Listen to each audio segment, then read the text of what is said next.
directors and members of Your Hindanganan If, mga bisita, donors, ilabi na gayod sa atong 100 nga pinasidunggang beneficiaries. Ang tulo ka grupos nga misalmon sa kini Christmas caroling, maayong walis kanatong tanan.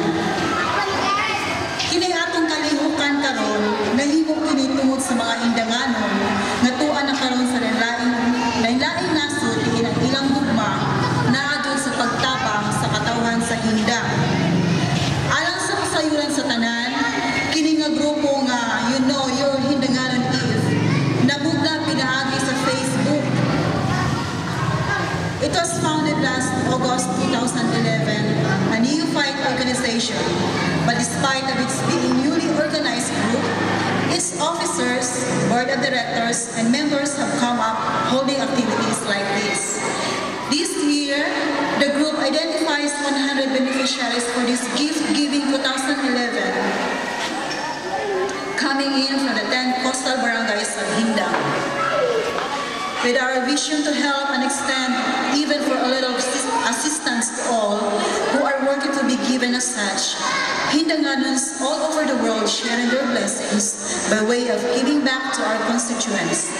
And it is for this reason why we are gathered this afternoon for this special event, mao ang paghimo o programa para sa atong 100 beneficiaries. In behalf of the officers, board of the directors, and members of Your Hindanganan If, I welcome you all.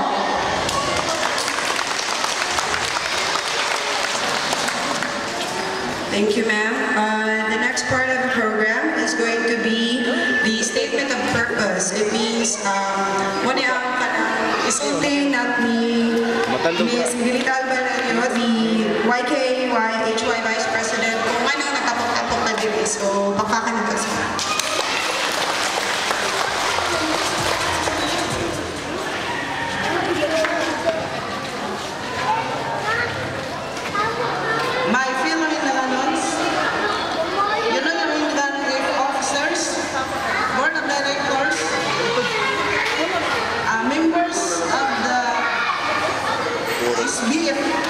Niya sila karon mga bisita, mga amigos o amigas, maayong hapon kanatong tanan.